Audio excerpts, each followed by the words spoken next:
নমস্কার বন্ধুরা, আমি Rupali. Welcome to my first blog. আজ রামনবমী স্পেশাল, তাই আপনাদের নিয়ে চলেছি একটা মন্দির ভিজিটে। তো পুরো ব্লগটা দেখার অনুরোধ রইল। অনেক সুন্দর মুহূর্ত আছে কিন্তু। দেখুন, আমরা অলরেডি তো রেডি হয়ে গেছি। চলুন যাওয়া যাক তাহলে। এখন আমরা হেঁটে হেঁটে যাচ্ছি। এখন হাজব্যান্ড নেই, সেই জন্য হেঁটে হেঁটে যেতে হচ্ছে। তো আমরা এখন অ্যাকচুয়ালি ব্যাঙ্গালোরে থাকি, ব্যাঙ্গালোর হাল্লুর বলে একটা জায়গাতে। এটাই সেই মন্দির যাওয়ার রাস্তা। হাল্লুরের রাস্তাটা কিন্তু প্রচুর খারাপ এখন।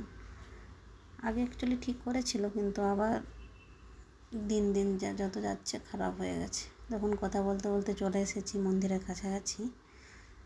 এটা হচ্ছে গণেশ ঠাকুরের মন্দির, আর এরই পাশে আছে হনুমানজির মন্দির, যে মন্দিরটা আমরা যাচ্ছি। এখানে পুজো হচ্ছে। এই দেখুন, আমার মেয়ে দাঁড়িয়ে গেছে সামনে, আমি স্লো হয়ে গেছিলাম। তো এখানটা আমরা পুজোর সব জিনিস কিনে নেবো। দেখুন, মন্দিরের কাছে চলে এসেছি। মন্দিরের বাইরেও ভীষণ ভিড়, আর ওখানটায় ভীষণ ভিড় কেন কি ওখানটায় লস্যি দিচ্ছে আর পানকা দিচ্ছে খেতে এই গরমের জন্য। দাঁড়ান, জুতোটা খুলে হাত পাটা ধুয়ে আসি, তারপর পুজোর জিনিসপত্রগুলো সব নিয়ে নেব। এই দেখুন, এখানে সবাই লস্যি খাচ্ছে। দেখুন, আর পুজোর সব জিনিস কেনা হয়ে গেছে। এবার চলুন মন্দিরের ভেতরটা যাওয়া যাক। এটা মন্দিরের সামনেটা ফুল দিয়ে পুরো সাজিয়েছে। এই দেখুন, এই বেদিটাকেও সাজিয়েছে। এই আঙ্কেলটা চেনে, সেই জন্য বলছে আমার ভিডিও নিস না। এখানে সবাই গড় করছে। এটা হচ্ছে এখানে হবন হয়েছিল। মন্দিরে ভীষণ ভিড়। আমাদের এই পুজোর যে প্রসাদগুলো নিয়ে এসেছি, ফুল কলা সব দিয়ে দিয়েছি নামগোত্র বলে। তো লাইনে দাঁড়িয়ে পড়েছি এবারে। এখানে দেখুন ভীষণ ভিড় আজকে পুজোর জন্য। পুজো শুরু হয়ে গেছে, সকাল থেকেই হচ্ছে অ্যাকচুয়ালি। এখন দুপুরে আরতি হচ্ছে। এই মন্দিরটা অ্যাকচুয়ালি ভীষণই ফেমাস এই হাল্লুরের মধ্যে। মানে এই মন্দিরটা গেলে অনেকগুলো মূর্তি দর্শন হয়ে যায়, ঠাকুরের দর্শন হয়ে যায়। যেমন গণেশ ঠাকুরের মন্দির আছে এর পাশে, আর আছে শিব ঠাকুরের মন্দির, আর একটা আছে মানে শনি মহারাজের মন্দির। তো এখানকে এলে 3-4টে ঠাকুরের দর্শন একসাথে হয়ে যায়। তো আমরাও প্রতি শনিবার এখান থেকে আসি। মন্দিরটাতে আমরা প্রতি শনিবার সন্ধ্যেবেলা দর্শন করতে আসি। এখন আরতি হচ্ছে, তো আপনারা আরতিটা দেখে নিন, তারপরে মন্দিরের আশেপাশে একটু ঘুরিয়ে দেখাবো। আজকে তো ভিড়, পুরো মানে ঘুরিয়ে দেখাতে পারবো না। যতটা পারবো ততটা দেখাবো আপনাদেরকে। দেখতে থাকুন। আগে আরতিটা শেষ হয়ে যাক, পুজোটা হয়ে যাক, তারপরে যাবো।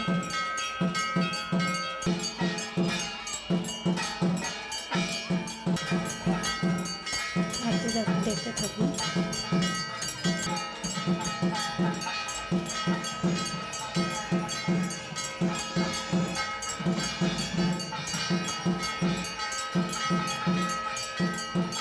এইরকম ভীষণ অ্যাকচুয়ালি ফুল দিয়ে সাজিয়েছে পুরো মন্দিরটাকে। অনেক বড় বড় পুরো মোটা মোটা মানে মালা, যেগুলো মালা দিয়ে পুরো মন্দিরটাকে সাজিয়েছে। খুব সুন্দর করে সাজিয়েছে ভেতরটা বাইরটা। কথা বলতে বলতে তো আরতিটা হয়ে গেল।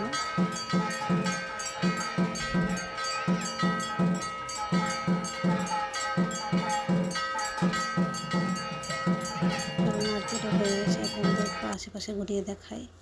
এই দেখুন, এখানটায় প্রসাদ দেওয়া হচ্ছে। তো সবাই লাইন দিয়ে দিয়েছে প্রসাদের জন্য। এখানে পোলাও ভাত আর সুজির মিষ্টি, বুঁদে মিষ্টি এসব দেওয়া হচ্ছে। আর ওপাশটায় হচ্ছে রাম সীতার যে মূর্তি আছে না, ওখানে ওপাশটায় পুজো হচ্ছে। ওখানটায় ভীষণই ভিড়, সেই জন্য মণ্ডপ বানিয়ে ওখানটায় পুজো হচ্ছে মেন। আর এখানটায় আছে গণেশ ঠাকুরের মন্দির এই সাইডটা। এই দেখুন, ওখানে মণ্ডপ বানিয়ে পুজো হচ্ছে। কিন্তু আমরা সামনে তো যেতে পারবো না, প্রচুর মানে ভিড়। তো একটু দূর থেকে আপনাদেরকে দর্শন করিয়ে দেব, দেখতে থাকুন। এই দেখুন, ওখানটায় পুজো হচ্ছে।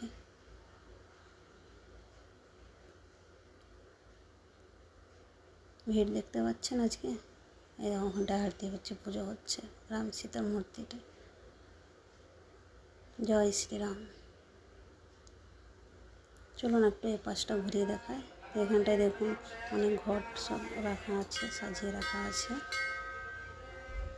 আর ওই পাশটায় তো যাওয়া যাবে না, এখন ভিড়, এখন প্রসাদের জন্য লাইন দিয়েছে। আর এখানটায় দেখো অনেক মূর্তি রাখা আছে, রাম সীতার মূর্তি রাখা আছে, গণেশ ঠাকুরের মূর্তি রাখা আছে। তো আমার এই প্রথম ব্লগটা কেমন লাগলো আপনারা সবাই অবশ্যই কমেন্ট করে জানাবেন। টাটা, বাই বাই, সাবস্ক্রাইব করে পাশে থাকবেন।